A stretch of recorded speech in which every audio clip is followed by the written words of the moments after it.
अपने जीवन की उलझी हुई गुत्थियों को सुलझाने की चेष्टा करते हैं। समझदार लोग वो होते हैं जो दूसरों के अनुभव का लाभ लेकर जीवन को उत्कृष्ट बनाते हैं। दूसरी तरह के लोग वे होते हैं जो ये कहते हैं कि मैं खुद अनुभव करके देखूं। खुद अनुभव करने का मतलब ये है कि कुछ अनुभव अच्छे भी हो सकते हैं, लेकिन अधिकांश रूप से क्योंकि हमारी बुद्धि छोटी होती है, सोच समझ हमारी छोटी होती है, दूरदृष्टि होती नहीं, एक्सपेरिमेंट करने में ही जीवन बीत जाता है। पीछे से चले आ रहे रास्तों पर जिन मुसाफिरों ने, जिन यात्रियों ने यात्रा की है, तो वो जीवन के उस पथ की कठिनाइयों के विषय में बता सकते हैं कि इस तरह से चलना होगा, कहाँ कहाँ पर किस किस तरह से क्या कठिनाई होगी और कैसे आप बचकर निकलेंगे। पुराने लोगों के अनुभव का लाभ विज्ञान भी ले रहा है। पुरानी चीजें जो खोज की गई थी उसमें थोड़ा सा और प्रयोग हुए। मतलब एक छोटी सी सुई भी अगर आपके पास में है तो वो हजारों सालों का आविष्कार है। मतलब अनेक हाथ लगे तो जाकर सुई की एक कल्पना हुई। पहले लोग नहीं बिना सिले कपड़े पहनते थे। अगर एक माचिस के बारे में भी आप सोचें तो पहले पत्थर पर पत्थर मारकर आग पैदा की जाती थी।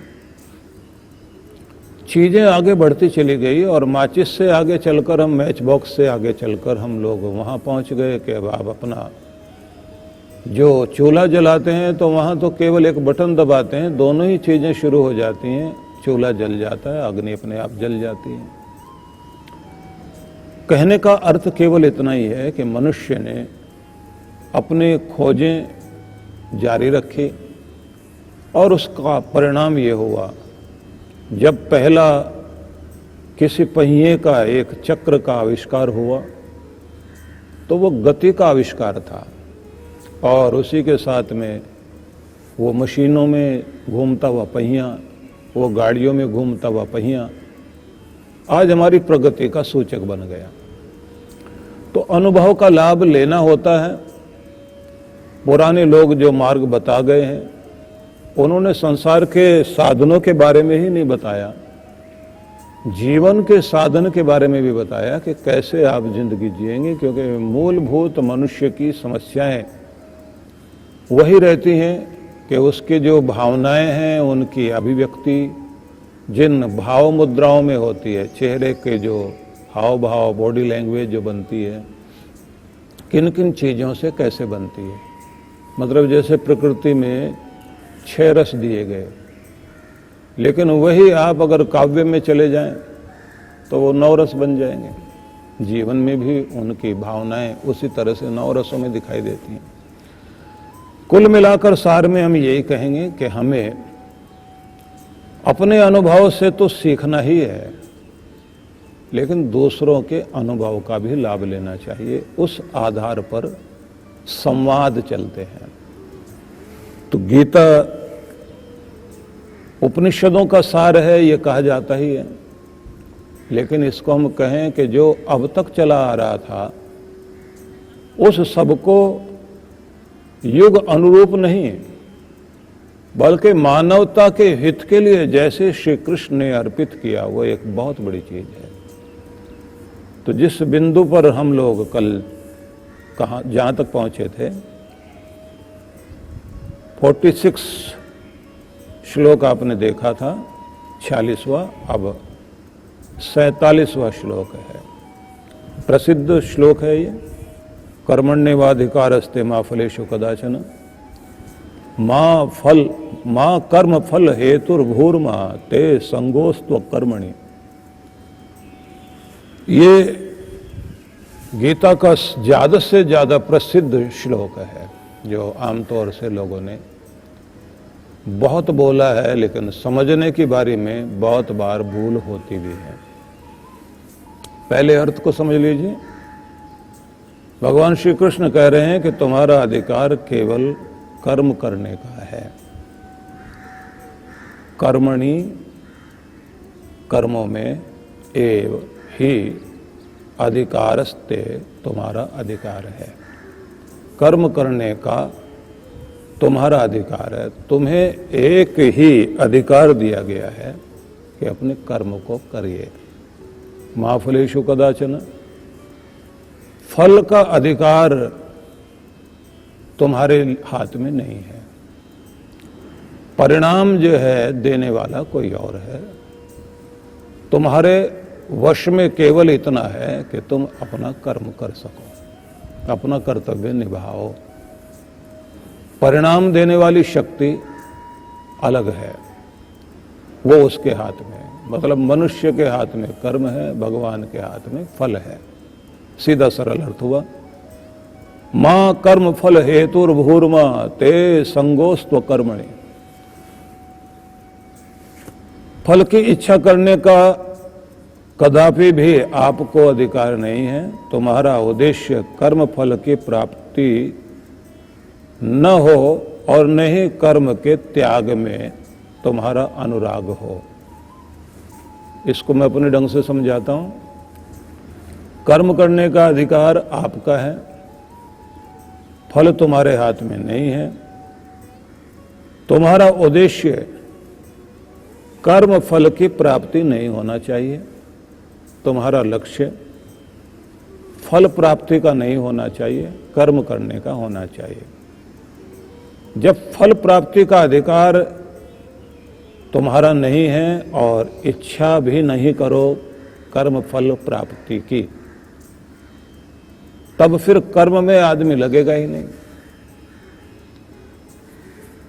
तो आगे फिर ये कह दिया गया कि कर्म के त्याग में तुम्हारा अनुराग नहीं होना चाहिए। मतलब कर्म करना छोड़ना भी नहीं है।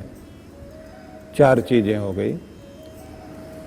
पहली बात कही गई कि कर्म करना तुम्हारे हाथ में है, पहला सूत्र। दूसरा सूत्र हो गया कर्म फल रिजल्ट तुम्हारे हाथ में नहीं है। कर्म करना जिसके हाथ में वो हम हैं, मनुष्य है, और कर्म फल जिसने देना है वो भगवान के हाथ में है। भगवान का काम तुम नहीं कर सकते, तुम अपने मनुष्य वाला कार्य करिए। तो दो बातें हो गई। इसलिए कर्म कर, कर्म किए फल की इच्छा छोड़, ये तीसरा हुआ। कर्म करो, कर्म के फल की इच्छा छोड़िए। फल की तरफ मत देखिए, इतना रिजल्ट मिले या इतना मिले और इतना क्यों मिला, और ऐसे नहीं, भगवान को ऐसे देना चाहिए था, मैंने तो इतना अच्छा किया। तो जिसने भी कर्म फल के परिणाम पर, कर्म के परिणाम पर, फल पर, रिजल्ट पर ज्यादा ध्यान रखा, तो ऐसे लोगों को जब भी कुछ कम ज्यादा मिलता है तो हर्ष शोक होता है, और कभी कभी उसके परिणाम स्वरूप आदमी अवसाद में चला जाता है, डिप्रेशन में चला जाता है। सारी चिंताओं का कारण ही यही है, हमने तो ऐसा चाहा था और ऐसा क्यों हुआ। और लोग कहते हैं कि हम ज़्यादा करते हैं कम पाते हैं, दूसरे तो थोड़ा सा करते हैं इतना उनको मिल जाता है। तो उनका सबका ध्यान कर्म फल पर लगा हुआ है। और जो लोग अपना हाथ आगे करके कहते हैं देखना महाराज क्या लिखा है किस्मत में, तो वो क्या पूछ रहे होते हैं, क्या क्या फल मिलने वाला है। बच्चा जन्म लेता है तो उसी के साथ में उसकी जो जन्म पत्री बनती है, माँ बाप पूछने लग जाते हैं, माँ बाप की सेवा करेगा, धन वन कमाएगा, पत्नी कैसी मिलेगी, घर में सुख शांति रहेगी, हमारा नाम ऊंचा करेगा नहीं करेगा, आखिर में मुंह में गंगा जल डाल सकेगा नहीं, छोड़ के तो नहीं भाग जाएगा। अब वो भी जो न जाने क्या क्या देख के इसमें क्या लिखा हुआ है, भगवान का लिखा हुआ कौन पढ़ सके, लेकिन वो भी ये सोचता है कि इसमें जो लिखा हुआ वो तो मुझे नहीं समझ में आता, लेकिन इनकी इच्छाओं में क्या लिखा हुआ, ये क्या चाहते हैं, क्या सुनना चाहते हैं। बस बहुत घुमा फिरा के, क्योंकि अगर ज़्यादा ही बटरिंग कर दे तो अगला आदमी भाग खड़ा होगा। बीच बीच में अगर मगर जरूर लगाना चाहिए, तो वो अगर मगर लगाता है। उसके बाद नहीं, ध्यान तो बहुत रखेगा, लेकिन इसको कोई बहका सकता है। जब कभी भी ऐसी कोई बात होगी तो उसके बाद सही कहा था पंडित ने, बहका सकता है। लड़का तो हमारा ठीक था, जो ये बहू आई ये खराब है। सारी जिंदगी का परिणाम वही होता है कि हम फल की तरफ देख करके ही सारे कर्म करते हैं। और नीतिकारों ने यहां तो कह दिया कि बिना प्रयोजन के तो अंधा भी, बिना मतलब के तो अंधा भी कदम नहीं रखता। आदमी वहीं की तरफ घूमता रहता है। जैसे आप कुत्ते को बिस्किट दिखाते रहिए, उसके लिए वो दौड़ता रहेगा आगे पीछे, और जैसे आपने फेंक दिया, खिला दिया, उसके बाद वो भी मुंह मोड़ के चला जाएगा। उसे भी पता भी इसके पास कुछ है नहीं, अब ये कुछ दे नहीं सकता। फल वाले पौधे पर जब तक फल लगे हुए हैं तो इर्द गिर्द सारे ही हैं। जिस दिन फल नहीं रहे तो लोग छोड़ के निकल जाते हैं। वही आदमी लोगों को, ये जो कहते हैं ना कि दुनिया दुआ सलाम क्यों करती है, का एक तो है मतलब का आदमी है या नहीं। अगर मतलब का दुआ सलाम करेंगे, दूसरा होता है कभी काम पड़ सकता है, इसलिए मिलने में क्या हर्ज है। और तीसरे वो लोग होते हैं जो कहते हैं किसी काम का नहीं है। अब वो नमस्कार करता हुआ घूमेगा जो किसी काम का नहीं रहा बेचारा। वो कहता पहचाना नहीं साहब, नहीं पहचान लिया था, कोई बात नहीं, थोड़ा जल्दी में। पूरी दुनिया मतलब की है, फल की है। फल की तरफ देखते हैं, उसी के आधार पर कर्म करते हैं, नहीं तो कोई भी कर्म करने को तैयार नहीं। और कृष्ण भगवान ये कह रहे हैं फल की तरफ देखो ही नहीं, कर्म किए जाओ। तो बड़ा अजीब लगता है ना।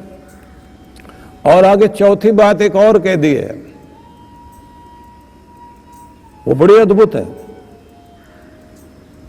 कर्म फल की इच्छा छोड़नी है, कर्म नहीं छोड़ना है।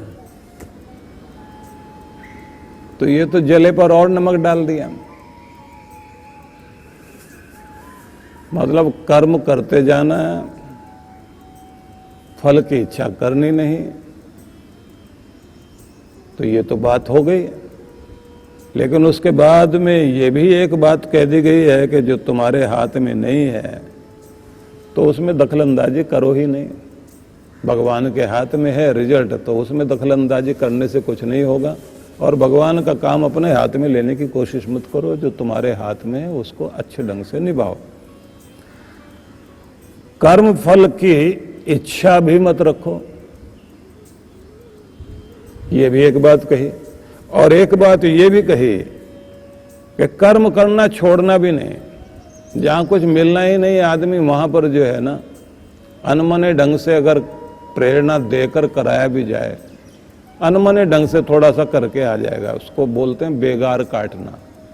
फालतू का काम है, मिलना मिलना कुछ नहीं है, तो क्यों जाएं।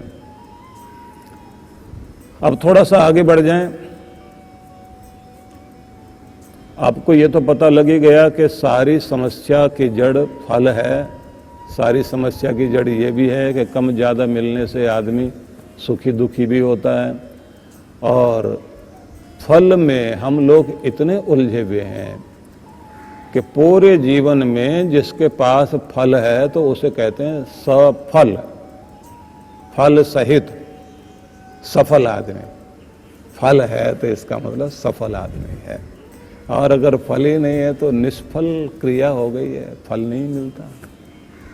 तो सारे तो सफल होना चाहते हैं, फल वाले होना चाहते हैं, परिणाम पाना चाहते हैं। और यहाँ कहा जा रहा नहीं, परिणाम की जरूरत ही नहीं है, सफल होने की जरूरत नहीं। सफलता क्या? किसी चीज को पा लेना सफलता नहीं है। सफलता फिर क्या है? उनके माध्यम से जो तुम अपने जीवन में, या जो सबसे बड़ा जीवन का उत्कर्ष है वो है शांति, आनंद, प्रेम और उत्साहित रहना, निर्भय रहना, निश्चिंत रहना। और अपने शरीर छोड़ने के बाद भी इस दुनिया में आपकी उपस्थिति रहे, मतलब आपका नाम रहे। और खुद को संतुष्टि भी हो, तृप्ति भी हो। मनुष्य अपनी तृप्ति चाहता है, मनुष्य अपनी संतुष्टि चाहता है। तो कोई चीजें ऐसी होती हैं जो शुरू शुरू में लगती है कि इनको करने से मुझे ये फल मिलेगा, लेकिन उस फल के पाने के बाद एक दूसरी चीज और खड़ी हो जाती है जो अशांति और दुखदायी हो जाती है। कृष्ण भगवान ये कहते हैं कर्म तो करने हैं, कर्म के रिजल्ट भी आएंगे, क्योंकि हर कर्म जो है अपना रिजल्ट देता है।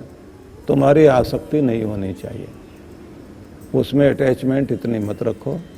अपना काम किया और बेहतरीन ढंग से किया, और करने के बाद उसके प्रति उस भावना को छोड़ दो, उसका परिणाम किस तरह का आता है। आप अपना बेस्ट दीजिए, अपना बेहतर करिए, और उसके बाद में उससे अपना ध्यान छोड़ दीजिए, और ध्यान छोड़कर उसके अच्छे बुरे परिणाम से भी मन हटा लीजिए।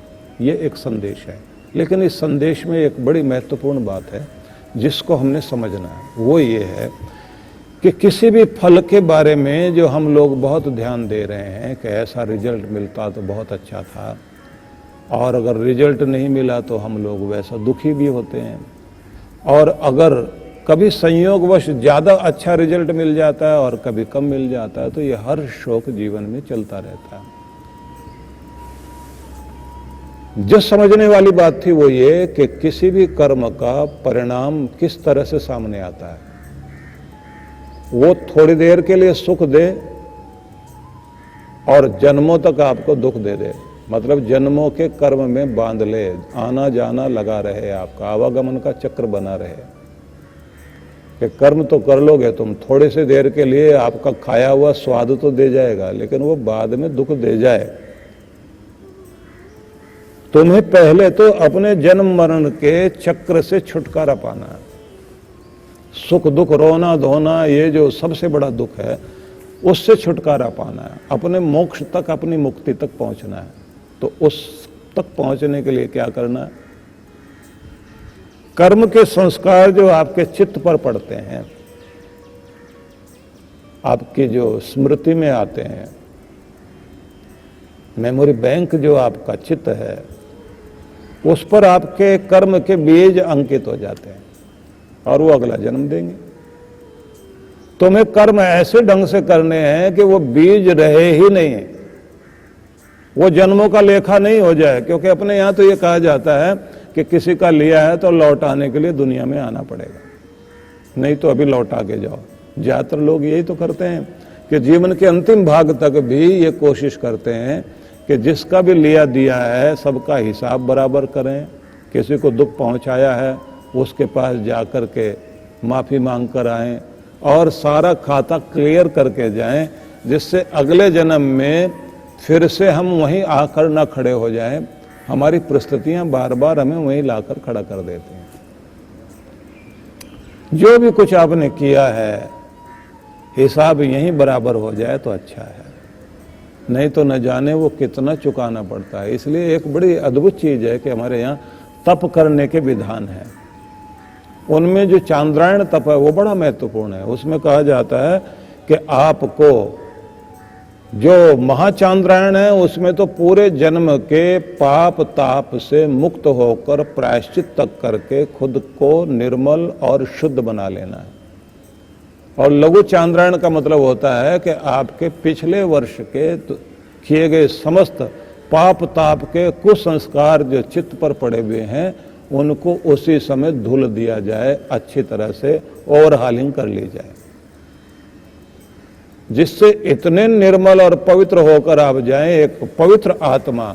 अगर ऐसी आत्मा अगले जन्म में मतलब मुक्त भी नहीं हो पाई और अगला जन्म लेकर आए, तो जैसे आगे गीता में समझाएंगे भगवान कृष्ण कि किसी धर्मात्मा श्रीमंत के घर में जन्म लेकर के आगे की धर्म यात्रा, भक्ति की यात्रा शुरू हो जाएगी। साधन सारे रहेंगे आपके पास, सुख साधन रहेंगे, सारे साधनों के बाद भी आपके जीवन में धन भी होगा लेकिन धर्म भी रहेगा। फिर गुरु ढूंढने के लिए नहीं जाना पड़ेगा, गुरु ढूंढता हुआ आपकी जिंदगी में आएगा, साधन बनते चले जाएंगे और तभी जाकर किसी जगह कोई महावीर और कोई बुद्ध, कोई नानक, कोई गोरख, कोई कबीर, ये जो भक्तों की श्रेणियां हम लोग दुनिया में देखते हैं। हालांकि गुरु नानक देव तो एक बहुत बड़ी शक्ति, जिन्होंने इस धरती पर एक अलग ही तरह का संसार को ज्ञान दिया और बड़ा महत्वपूर्ण था। लेकिन कुछ भक्त भी तो हुए ना, सेना नाई, गौरा कुम्हार, सावंता माली, सदना गसाई, कर्मा बाई, ये बहुत सारे भक्त हुए दुनिया में। तो ये एक अलग तरह की चीज है। एक अलग तरह की चीज वो भी है कि जो ऐसे श्रीमंत लोग रहे हैं, धन ऐश्वर्य के बीच में रहते रहते उन्होंने अपने जीवन में भक्ति करते करते और अपने आप को इतना ऊंचा उठा लिया कि यहां भी स्वर्ग था उनका और वहां भी स्वर्ग रहा। वो स्वर्ग के वातावरण में ही जीते रहे। तो भगवान कृष्ण ये कह रहे हैं कि तुम इसको ऐसे मत समझो कि मैं तुम्हें कर्म करने के लिए तो कह रहा हूं और ये कहता हूं कि तुम्हें जो है इसकी मजदूरी नहीं मिलेगी। मतलब आदमी से सुबह से लेकर शाम तक काम करा लिया और साथ में कह दे रिजल्ट की तरफ नहीं देखो, जब मिलेगा जितना मिलेगा जैसे मिलेगा बाद में देखेंगे। तो वो ये नहीं कह रहे, वो ये कह रहे हैं कि मैं तुम्हें वो कर्म के लिए बता रहा हूं जिसका परिणाम तो होगा, लेकिन वो परिणाम भी ऐसा नहीं होगा। तुम किसी भी कर्म को इसलिए करते हैं कि तुम्हारा दुख दूर हो, तुम्हें संतुष्टि मिल जाए, तृप्ति मिल जाए, तुम्हारा भय मिट जाए। मैं तुम्हें कर्म का वो ढंग बताता हूं कि जिससे तुम्हारे जन्मों जन्मों के दुख मिटे, जन्मों की अशांति मिट जाए। तुम जो बार बार रोते हो, दुनिया में आते हो, जो महात्मा बुद्ध ने कहा था ना कि कितनी बार इस दुनिया में तुम आए, कितनी बार तुमने जन्म लिए, इतने जन्म हो गए कि आंसुओं से दुखों में रोते रोते तुम्हारे आंसुओं से इस धरती पर तालाब बन गए। का वो जो पानी दिखाई दे रहा है वो तुम्हारी आंखों से गिरा हुआ, तुम्हारे दुख में बरसा हुआ पानी है। और तुम्हारे मरने पर जो राख बनी है वो मिट्टी के ढेर बन गए हैं। पहाड़ों में लगे हुए पत्थर तुम्हारी हड्डियों के ढेर। इतने बार जन्म ले चुके हो। समझाने का मतलब उनका यही है कि इतने जन्म हो चुके हैं, और इतने जन्मों का मतलब यह है कि जन्म हुए हैं तो रोना भी जारी रहा और रोते ही चले गए। तो अब तो कम से कम कहीं पूर्ण विराम लगना चाहिए, फुल स्टॉप लगना चाहिए कि अब रोना बंद, कि मैं तुम्हारा रोना छुड़वाना चाहता हूं, कि उसके लिए तुम्हें एक कर्म योग बताने लगा हूं। बस तुमने इतना ही करना है कि अपना कर्तव्य निभाते चले जाओ और उस फल की तरफ मत देखो जो तुम्हें इस दुनिया में उलझा जाए। लेकिन वो कर्म भी कैसे करना है कि कर्म फल की आसक्ति तुम्हारे मन में नहीं रहे। कर्म करने की स्वतंत्रता तुमको दी गई है, पाने की स्वतंत्रता तुम्हारी नहीं है। पाने की, कर्म फल की स्वतंत्रता तुम्हारी नहीं है। फल भोगने में प्रत्येक व्यक्ति कर्म करने में स्वतंत्र है, फल भोगने में परतंत्र है। इसलिए तुम जहां परतंत्र हो, गुलाम हो, जहां तुम्हारे हाथ बांध दिए जाते हैं, वो तुम्हारे कर्म का फल है। और कमाल तो ये है, इस पूरी सृष्टि में दो तरह के जीव हैं, मनुष्य और पशु पक्षी कीट पतंग। अब दोनों में अंतर क्या है? एक है भोग योनि, पिछले कर्मों का फल भोगने के लिए इस दुनिया में है, और एक है उभय योनि। वो मुख्य रूप से तो कर्म योनि है, वो है मनुष्य। अब मनुष्य जो है इस दुनिया में कर्म करने के लिए भी आया और पिछला भोगने के लिए भी आया। और ये जो पशु पक्षी कीट पतंग है, जितनी भी तरह के जीव जंतु हैं, वो सब के सब फल भोगने के लिए दुनिया में है। अब दोनों में एक अंतर और है। जो सजा भोगने के लिए आए हैं, तो सजा देने वाले के पास इतनी जिम्मेदारी तो होती है कि भैया इनको खाना वाना तो आपने देना है। तो जेल में जो पड़े हुए हैं, रोटी तो सरकार देती है उनको, रहने की जगह भी देती है। तो सारे पशु पक्षी कीट पतंग को रोटी वोटी देने का जो है ग्रीन कार्ड भगवान ने दे रखा। कहीं भी जा करके अपना खा लें, तोता उड़ेगा जाके बाग वाग में, जो सबसे अच्छा फल होगा जा करके खाएगा, उड़ करके चला जाएगा। माली आएगा जरूर उड़ाने के लिए, लेकिन माली के पास भावताव करने के लिए तोता कभी नहीं जाता। वो ये नहीं पूछता कि ये रेट क्या चल रहा है आजकल आमों का या लीची का, उसको रेट पूछने की जरूरत ही नहीं है। और ना कोई करेंसी चलती है कि वहां जाके पैसे दे के आए कि जरा थोड़े सी लीचियां खानी है आपकी, हमने, हम भी खाएंगे, हमारे बच्चे भी खा के जाएंगे, पत्नी भी आएगी, वो भी थोड़े से कुछ खाती है, कुछ गिराती भी है। ऐसा कोई हिसाब किताब नहीं है। जाएंगे, खाएंगे, उड़ेंगे। और कहीं भी घोंसला बनाएं, आप घोंसला बनाएंगे तो वो किसी भी पेड़ पे जाके बनाएंगे, उनको कोई इजाजत लेने की जरूरत है, गवर्नमेंट से लाइसेंस है या नहीं है। मुख्यमंत्री से ये पूछें आजकल कौन सा कानून है, मकान यहाँ बनाना हो तो कैसे बनाना है। उनका मुख्यमंत्री तो एक ही है, उनका प्रधानमंत्री भी एक है, उनका राष्ट्रपति भी एक है, वो परमात्मा है, क्योंकि भोग योनि में है। मनुष्य के साथ बड़ी मुसीबत है, उसको घर बनाने के लिए भी सारे वो कायदे कानून सब करने पड़ेंगे। चूहे को बिल बनाने के लिए कोई इजाजत लेने की जरूरत नहीं है, वो राष्ट्रपति भवन में बनाए या प्रधानमंत्री भवन में बना दे, जाके ट्रंप के घर में जाके बना दे। उनके आगे जो लॉन पड़ा वहां जाके दो चूहे जाकर के वहां अपना बिल विल बना के बैठ जाएं और वहीं से झांक के देखते रहें अमेरिका के राष्ट्रपति हैं। उन्हें पूछने की जरूरत ही नहीं है, क्योंकि उनके पास तो अंतर्राष्ट्रीय स्तर का ऐसा ग्रीन कार्ड है, कहीं भी जाओ जाकर के वहां अपना बनाओ, वहां जाकर रहो। हालांकि इन सब के पास भी भगवान ने उपकार करने का बड़ा तरीका दिया हुआ है। ये जो आपके कौवे हैं ये बोलते हैं, बड़ा अजीब लगता है इनकी आवाज सुनकर के, लेकिन प्रसंग चला तो आपको बताऊं, जितने नीम के पौधे, जितने पीपल के, जितने बरगद के पौधे उगे हुए दिखाई देते हैं, वो सारे इन्होंने ही उगा रखे हैं। ये भी माली का काम कर रहे हैं। ये जो खा करके इनके जो वो खाए हुए में जो बीज निकल जाते हैं, वो जहां भी ज्यादातर ये लोग बैठते हैं बाउंड्री के पास में, तो ज्यादातर वहां पीपल उगाएगा, नीम उगाएगा, जामुन उगा देंगे ये लोग। और उगाते भी ऐसे हैं कि उनका उगाया हुआ तो बहुत पक्का होता है, माली का उगाया हुआ उगे ना उगे, इनका तो पक्का है। और आपको और आश्चर्य लगेगा कि गिलहरी ने लाखों, दुनिया में पेड़ तो लगाने का काम गिलहरी करती है। बड़ी अद्भुत है वो। प्रसंग चल गया इसलिए थोड़ा सा बता देता हूं आपको। वो जैसे ही सर्दियां आने लग जाती है तो वो अपने घर बनाने के लिए जमीन खोदती है, पेड़ की जड़ में या कहीं दूसरी जगह जो जड़ें आगे तक जा रही हैं, और वहां जा करके बीज इकट्ठे करके वहां रख करके आती है। इसी बीच में किसी न किसी गिलहरी से झगड़ा हो जाता है, वो अपनी जगह भूल ही जाती है कि इसमें यहाँ रखा था, यहाँ, क्योंकि झगड़ा करते आगे निकल जाते हैं, वो बीज वहाँ जमीन में रखे रह जाते हैं। और अगर उसके घर में बैठ भी जाए वो, तो कुछ ही खा पाते हैं, कुछ उगाते हैं जाके जमीन के अंदर, कम से कम आधा फुट नीचे तक, उससे भी ज्यादा नीचे तक जाके बो करके आती है। जैसे कोई किसान जो है खोद के फावड़े से और फिर बीज बोएगा, ऐसे गिलहरी करके आती है।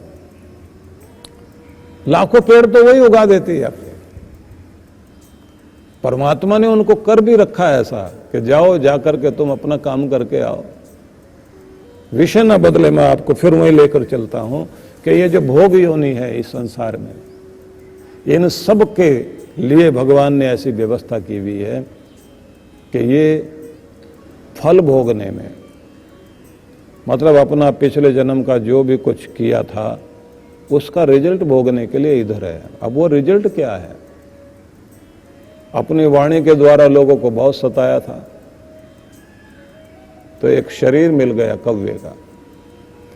अब कव्वे का शरीर पाने के बाद में उसकी वाणी किसी को पसंद ही नहीं आती। चालाकी में जिंदगी गुजारी थी तो लोमड़ी का शरीर मिल गया। पूरी जिंदगी टेढ़े मेढ़े चलना और लोगों को विष वमन करना, डंक मारना, तो सर्प का शरीर मिल गया। मिला क्यों? इसलिए दिया गया कि तुम अपने उस जहरीले स्वभाव को उसमें जीते जीते उस प्रोसेस से होके चलो कि जब तक वो तुम्हारे अंदर का जहर खत्म नहीं होगा, पूरी तरह धुले नहीं जाओगे, उससे मुक्त नहीं होगे, दूसरे में जाओगे, उल्लू वाले शरीर में जाओगे, भेड़िए वाले में जाओगे, सारी योनियों में होकर के बाहर निकलो। आपने कभी धुलाई का प्लांट देखा हो? इधर से निकलेगा, फिर उसमें जाएगा, फिर उसमें जाएगा, फिर उसके बाद सारी सफाई करने के बाद आगे फिर धुल के सुखा के प्रेस करके ऐसा बाहर लेकर आते हैं कि पहनने लायक हो जाता है। सारे जगह से धुलकर भगवान फिर इस आत्मा को भेजता है मनुष्य के शरीर में। उसके बाद में फिर कहता है अपने ऊपर कोई ऐसा रंग वंग मत चढ़ा लेना कि कभी मैं फिर तुम्हें कहूं कि जाओ दोबारा से इसी प्रोसेस से होकर के आओ। और शिव पुराण में तो बहुत अलग ढंग से भगवान शिव ने एक स्थान पर यही तो समझाया। उन्होंने इस बात को समझाया है कि प्रत्येक मनुष्य को मैं एक अवसर देता हूं। वो अवसर है स्वयं को शुद्ध होने का, पवित्र होने का। और अगर वो ज्ञान से, सत्संग से, संगति से स्वयं को पवित्र कर लेता है तो बहुत अच्छा। और अगर फिर भी पवित्र नहीं करे तो फिर मैं उसके शरीर में जैसे विष शरीर में आ जाए तो उसे बाहर निकालने के लिए ताप देता हूं, बुखार देता हूं, पसीना आएगा, अंदर का जहर निकलेगा। ऐसे ही मैं जीवों को तपाकर, उनकी मैल को निकालकर उन्हें शुद्ध करता हूं और फिर एक नया जन्म देता हूं। और जब वो जन्म जन्मांतरों में भी अपने आप को परिशुद्ध बनाए रखें तब फिर वो मेरे धाम में आते हैं, मुक्त होते हैं। तो आपको वैसा कर्म करना है जिससे आपको बार बार जन्मों के चक्र में, स्वर्ग नरक के चक्र में ना पड़ना पड़े, रोना धोना ना हो। आपको कर्म को निष्काम बना लेना है। अब वो निष्काम कर्म कैसे करने हैं वो भी एक विधि है। तो इसलिए हम जो संसार में फल देखकर काम करते हैं, हमें कर्म फल की आसक्ति से ऊपर उठ जाना, उसके अटैचमेंट को छोड़ देना और अपना कर्म जो है करते हुए उसका आनंद लेते हुए जीना है। श्लोक का संदेश ये है, प्रयोजन ये है कि मनुष्य चिंता मुक्त होकर कर्म करते हुए दैवी आनंद में अपने आप को जोड़े रखे और अपना कर्तव्य कर्म अच्छे ढंग से निभाएं। तो कर्म तो हमें करना ही है, दृढ़ संकल्प के साथ में करना है, शुभ भावना के साथ में करना है, सत्कर्म करना है, परिणाम पर ध्यान नहीं देना है, अपना कर्तव्य समझकर करना है। इससे क्या होगा? बोले इससे आपका प्रारब्ध क्षीण होगा। जो आपका भाग्य बना हुआ है उसको क्षीण कर पाओगे। अब थोड़ा सा और आगे चलें इसी में, वो भी समझने योग्य बात है, वो भी बड़ी महत्वपूर्ण है। वो ये है कि जब भी आप कोई कर्म करते हैं तो कर्म का प्रभाव आपके अंतःकरण में, चित्त में जो बन जाता है और वो भाग्य नहीं बना, अभी सिर्फ जमा है, तो उसे संचित कहा जाता है। फिक्स डिपॉजिट आपने जो है एफडी करा दी है। एफडी जो है जब वो मैच्योर हो जाएगी तो बनेगी किस्मत।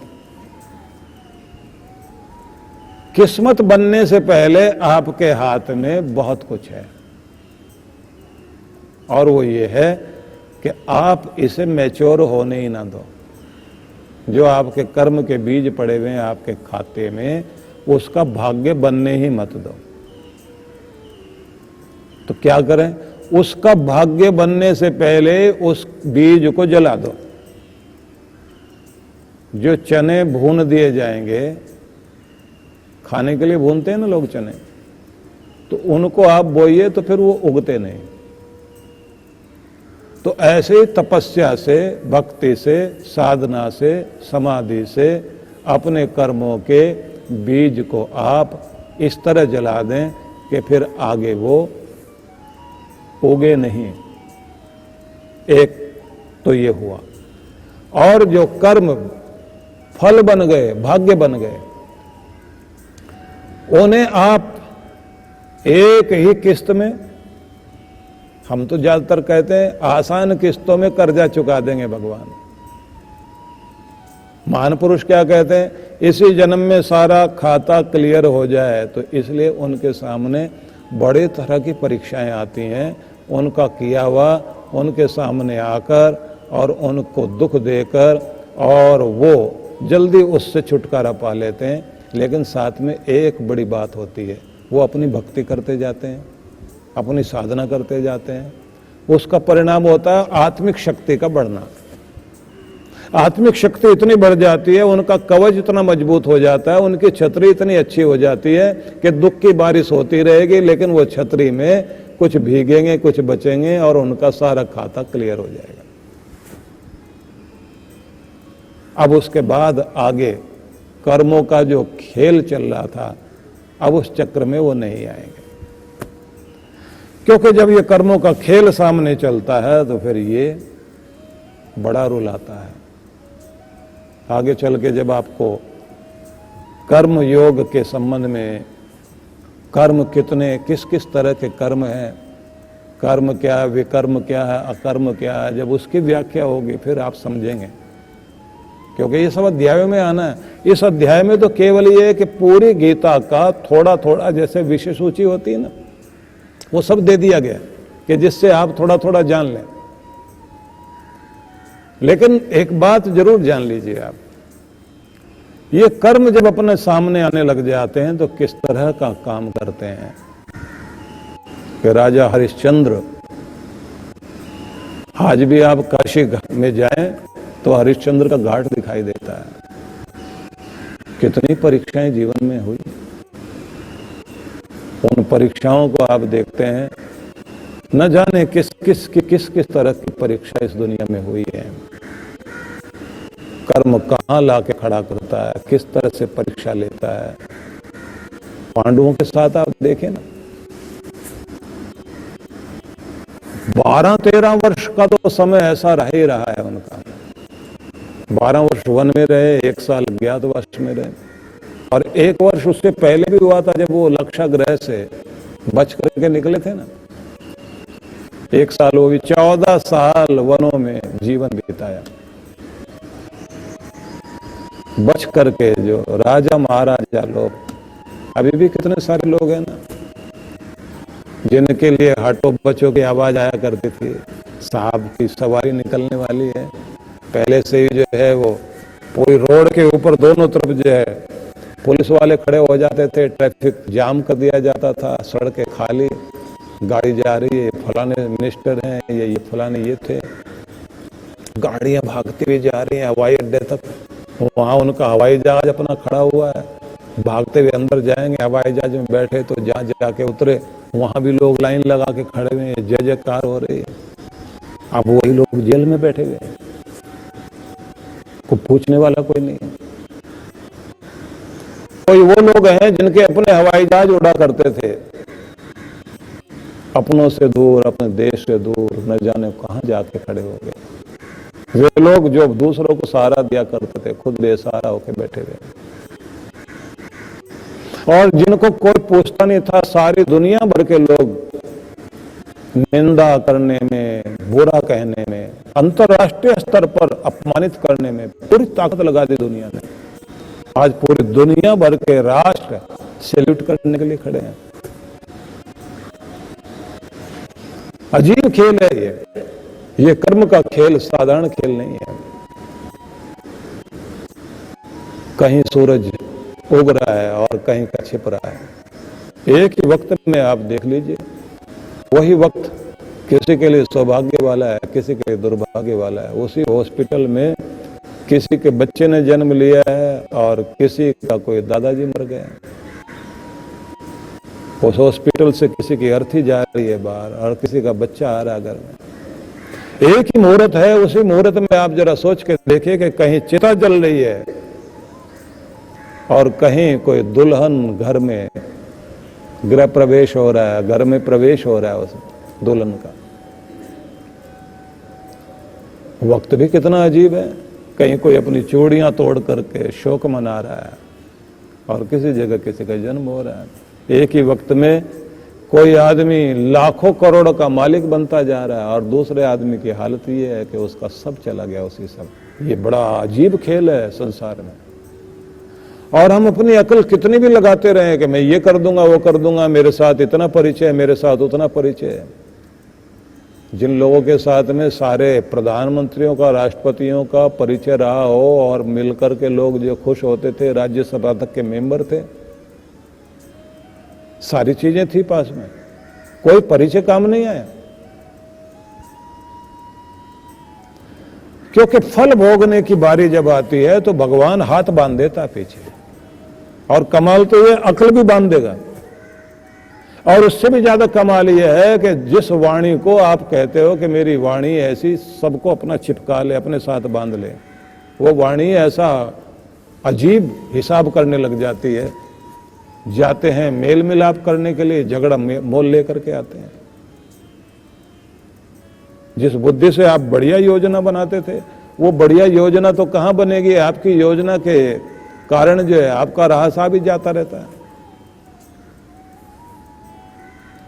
इसलिए भगवान जो कहते हैं ना, व्यास ऋषि ने कहा कि भगवान जब किसी को दंड देने पर आते हैं तो फिर डंडे से मारने नहीं आते, बुद्धि हरते हैं। और बाबा तुलसी के तो सारी 3-4 ऐसी जो है दोहे और चौपाइयों में यही सब वर्णन है। सार इतना ही आप समझ लीजिए कि कर्म अपना फल जब लेकर आता है तो बड़ा भयंकर रूप लेकर आता है। और इस संसार में जीव जंतु जितने भी हैं वो सब भोग योनि है। मनुष्य जो है वो उभय योनि है, वो भोग भी भोगने के लिए आया, पिछला भोगेगा भी सही, नया कर्म करने के लिए भी आया। तो इसको दोनों चीजें प्राप्त हैं।